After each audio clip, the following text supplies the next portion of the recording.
Foundation. I'm the new guy in the room. I joined the foundation about 7 weeks ago, so I know enough to be dangerous. If there are too many detailed questions here this morning, I'll have to ask one of our staff members to answer. But very, very pleased to have your attendance here this morning. I think the size of the crowd speaks to the issue that we have at hand and the need to fill this skilled trades talent pipeline. My goal this morning is to introduce to you our core program at the foundation called Prime, which Mike spoke a little bit to. Probably won't take more than 10-15 minutes. Afterwards, we can go through any questions that we have in the room, and then we'll conclude the event with a tour of the existing robotics and welding facility. Sound good? Okay. So with that, and I should say copies of the presentation are in your packets if you want to follow along and make notes. Again, let's get through the presentation and we can address questions at the end. One point of clarification, I'm not a big fan of podiums, but for the sake of walking back and forth in between the projector screen here, I'm going to stand oval. So, before we talk about Prime, I think it's important that you understand the bigger SME picture. I think that will help you understand how not just the foundation, but the broader Prime program fits into the bigger organization. Quick show of hands, is there any familiarity at all with SME, the Society of Manufacturing Engineers? Okay, a little bit. We are a 90-year-old trade association of engineering professionals and educators. We have 3 locations. We're headquartered in Southfield, Michigan, but we have an office in Toronto, in Cleveland. When we're fully staffed, we have approximately 230 employees. So it's a big organization. We do about $60 million in revenue every year. Ironically, for a trade association, membership is a very small component of what we do. We have approximately 16,000 members, a third of which are students, either the high school or college level. But from a revenue standpoint, from a strategic priority standpoint, our 3 business units are really the core function of the organization, starting with events. We are a thought leader when it comes to manufacturing technology, and we produce 15 different trade shows every year or every other year across the country. And these are big trade shows, 100,000 attendees, millions of square feet of exhibit space. I think we have 7,000 exhibitors across all of our trade shows. It's hard for me to see the fine print here from the podium. But the events business is certainly a major component of what we do at SME, and I'll talk in a minute how the foundation rolls into that. The other component that I really want to touch on this morning, because we work very closely with them, with our Prime program, is Tooling U. Tooling U is a division of SME that manages all of the custom content and curriculum that we provide to companies across the country, Fortune 500 companies, regardless of whether or not they are an SME member. And the curriculum that we use for Prime is the same curriculum that's being used for Boeing, as an example. We like to say if it's good enough for Boeing, it's probably good enough for the high school students at Centerline High School. So I'll touch more on Tooling U in a moment. We also have a media department, believe it or not, in this age of dying media. We have 2 print publications. One is monthly, the other is quarterly, anywhere from 80,000 to 90,000 subscribers, and that helps us push out not only the SME message, but the foundation message to all of the subscribers in that network. So all in, we touch about 500,000 people a year. So again, it's a very robust operation. The foundation was created in 1979, so we are a younger, better-looking child of the SME parent company. And we really function in 3 different verticals. SME Prime, which I'll speak to in just a moment, is our Prime program, no pun intended. But we also have a very robust scholarship operation. We administer approximately 60 scholarships a year. We award $2 million in awards every year for both 2-year and 4-year programs. And then we have a Student Summit Series. I mentioned all of those events that SME does. The foundation is responsible for developing a curated experience for high school students primarily, sometimes college students. But we provide this curated experience for high school students to come in and participate in these trade shows across the country. We try to focus on prime schools. That's one of the value adds of being a prime school. Sometimes we have events in areas where we don't have a prime school, so we have to reach out beyond the prime network, but it's another opportunity for prime programs to inject their student bodies into everything that is SME. Having said that, we are here today to talk about SME Prime. Prime stands for Partnership, Response, and Manufacturing Education. That's a bit of a mouthful, Prime for short. And our mission, quite frankly, is to prepare high school students for the manufacturing industry. We are currently in about 46 schools across 22 states. And since the inception of the program 7-8 years ago, we've touched 50,000 students. These are some of the investors that are currently funding. You can see some of the more prominent manufacturers, General Motors, Honda, Ford, but we also have smaller, less prominent, but not less important, local manufacturers that help support the program. We also work with a number of different equipment vendors from an implementation standpoint. Many of you probably have equipment from these specific vendors in your facilities, and that's the same type of equipment that we're placing in the schools. So we're not getting donated equipment that's 25 years old. We're putting modern day equipment in these high schools, and that's the equipment that the students are learning from. We also have a number of strategic partners. You've heard from Mike already on our partnership with the Michigan Manufacturing Association here in Michigan. We also have a partnership with NASA Hunch. And I want to speak specifically to that because there's a unique opportunity for prime schools to engage with NASA. NASA Hunch is a very similar program to Prime. What it does is it allows high schools that have a continuing education program to be suppliers to NASA. So your students actually produce parts that are then sold to, so some revenue generation for the high school, parts that are sold to NASA. All of the prime schools in our network have the opportunity to be a NASA Hunch school. There's an application process. They have to be sure that your school can produce parts that they need. But there's an opportunity through Prime to be plugged right in to the NASA Hunch program. So that's a little added value add for Prime. When it comes to the Prime program, everything that we do is really designed around Prime pathways. We have 10 Prime pathways, that help us from an implementation standpoint execute the various deliverables that Prime provides, and we'll get to that in a moment. But you can see some of them are the more sexy topics, additive manufacturing, mechatronics, but we also have Prime pathways that are more your traditional manufacturing, machining, and fabrication.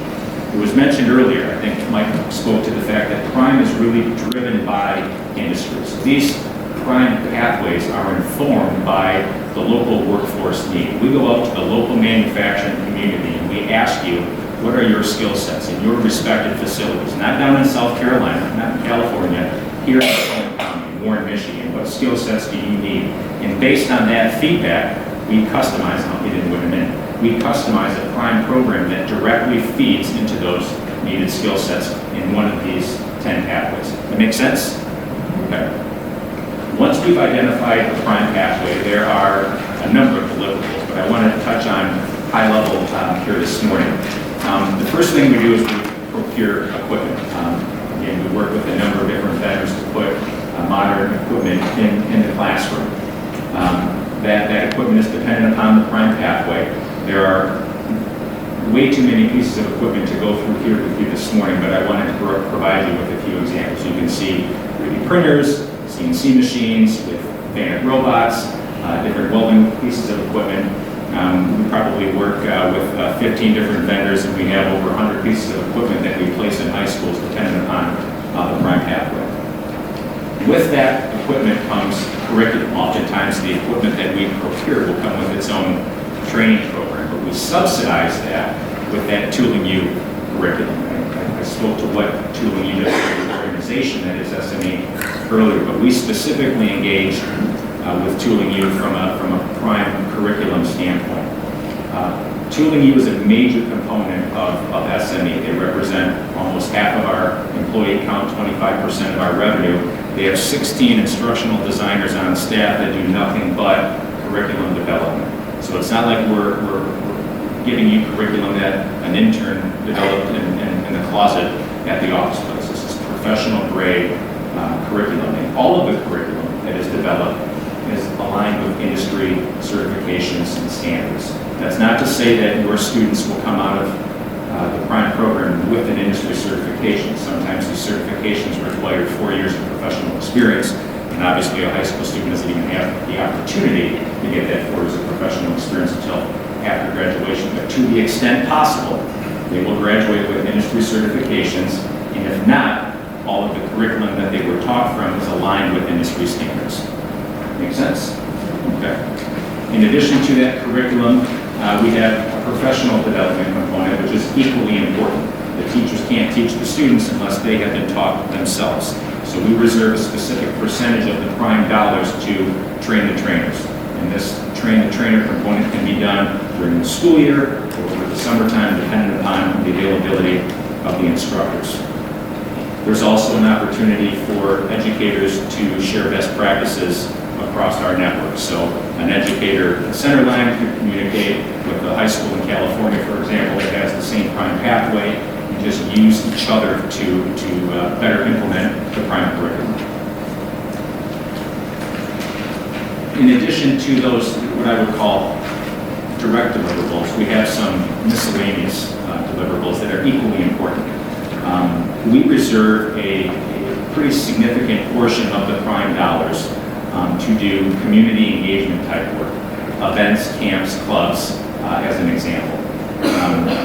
We could help pay for your high school or your Prime program to attend one of those student summits, as an example. We could help subsidize the cost of hosting a manufacturing day.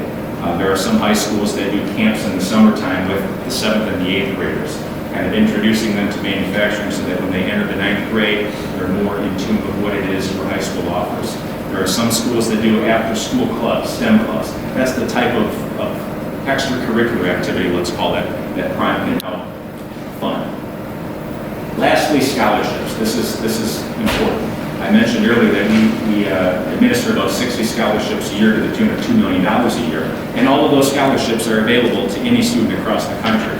But we reserve a specific portion of Prime dollars for Prime students only. So we have a Prime scholarship that is specific for Prime students, and that scholarship is applicable to both 2-year and 4-year programs. Some additional value adds, depending upon the school, the value here is variable. I mentioned at the open that we have 16,000 members, 5,000 of which are high school or college students. Part of the Prime offering is high school students are provided with a high school membership. And what that does for a high school student specifically is it gives them a username in what we call SME Connect. And you can think of SME Connect as a LinkedIn for high school students, but that allows a high school student in Centerline to connect, again, same example, with a high school student in California, and just kind of bounce ideas off one another if they have a research project, for example. We also offer them the opportunity to engage with our Knowledge Resource Center. SME actually has an on-staff librarian who works at the office 40 hours a week. And if there's a research project that one of your students is conducting, he or she could contact our librarian and get relevant research that is driven by SME to help them with their research project. So again, it's just an additional value add that comes from being part of the Prime program. We do a whole lot of marketing around Prime, marketing for the school, marketing for the manufacturing community. We have a robust communications department at SME that tries to place Prime in publications across the country, USA Today, the Washington Post, big publications. We try to draw as much attention to the fact that there's a Prime program in your school, in your community, as possible. Lastly, this isn't something we mandate as part of Prime. We can't. It's not our responsibility. But I think it's very important to underscore the fact that the partnership between the local manufacturing community and the high school offers the opportunity to develop your own mentorship programs and job shadowing programs. There's a lot of value add, as you can imagine, from taking that student out of the classroom and letting them follow you around for a day to see what it's like to work in the manufacturing facility. So again, we highly encourage the manufacturing community to help support those efforts.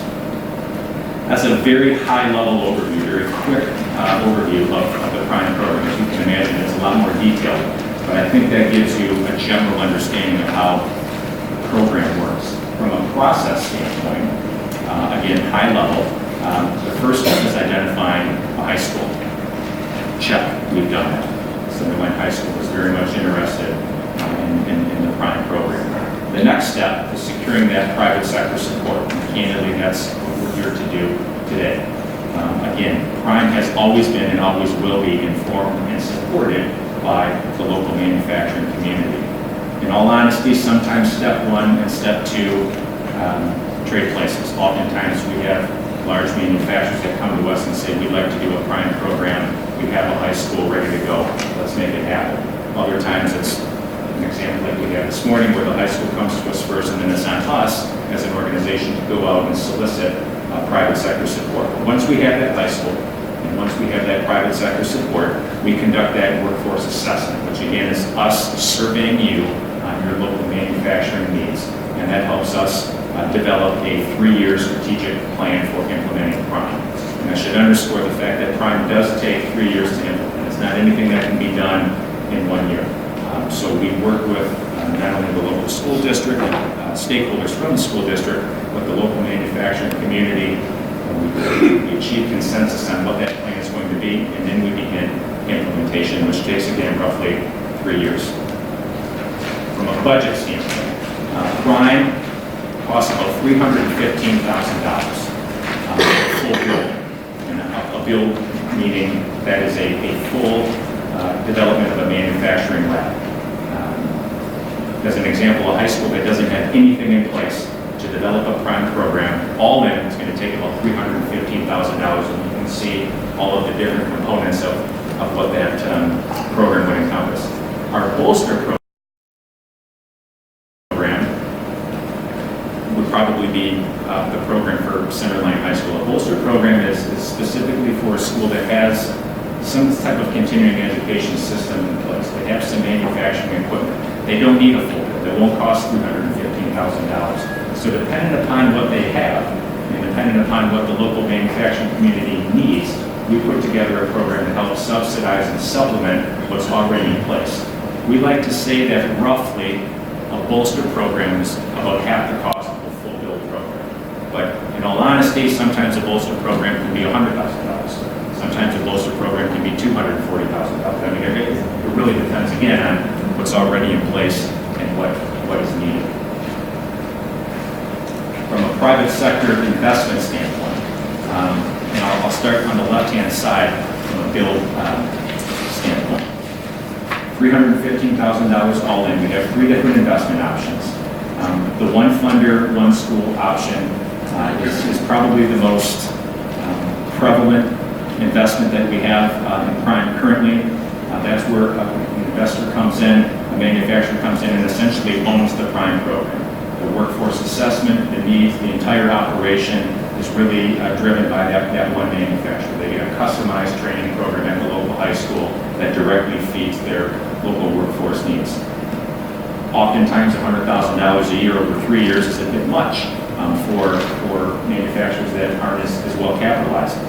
So we have an option where 2 manufacturers can come in together, and the cost has obviously been cut in half, $50,000 a year for 3 years. There's a third option that provides an opportunity for 4 manufacturers to come in together, $26,000 a year for 3 years, approximately.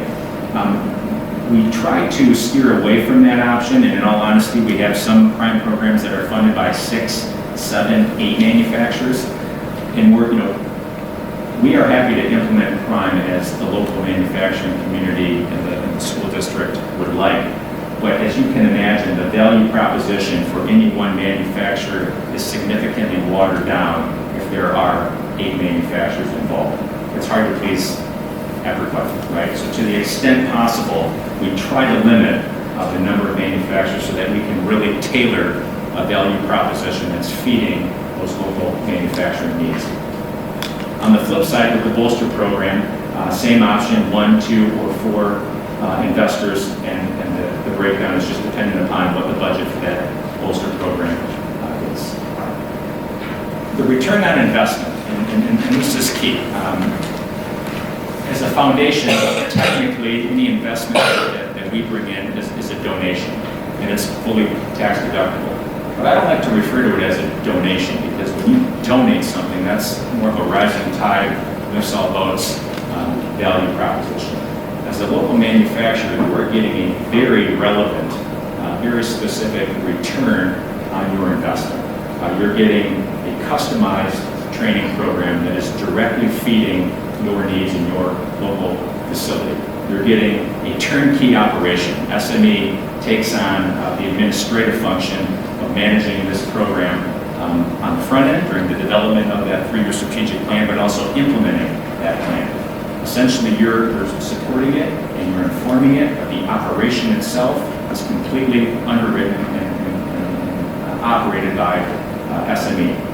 A lot of corporate recognition, as you can imagine, comes from investing in a local high school program, and then there's obviously the direct connection with the high school itself and some of those local students in the job share and the mentoring. High schools love it, number one, because they're getting a relevant training program. It doesn't cost them anything. Their students are getting direct pathways, specifically students that might not be your traditional 4-year college graduate. Those students are getting an opportunity that would otherwise be unavailable to them if it wasn't for Prime and all of the introductions to manufacturing that it offers. I want to close with a bit of a metric slide, and then I can answer questions to the extent that I can answer them. About a year ago, we surveyed all of the Prime schools in our network, educators and students, if we were able to get in touch with the students, and asked them where they are in their manufacturing career. And we found that 84% of those that went through the Prime program were pursuing a career in manufacturing, either directly through employment, or they went on to pursue a 2-year or 4-year training program or graduate program in manufacturing, related to manufacturing. So we're making an impact. That's not to say that all of these students are doing manufacturing because of the Prime program, but certainly some of them are doing it because of Prime. So again, I think the impact is important. It shows that we're moving the needle. Our focus, no doubt about it, is to expand Prime aggressively across the country, and we hope that we can do a program here in Centerline. So with that, I'll be quiet and field questions from the audience if there are any.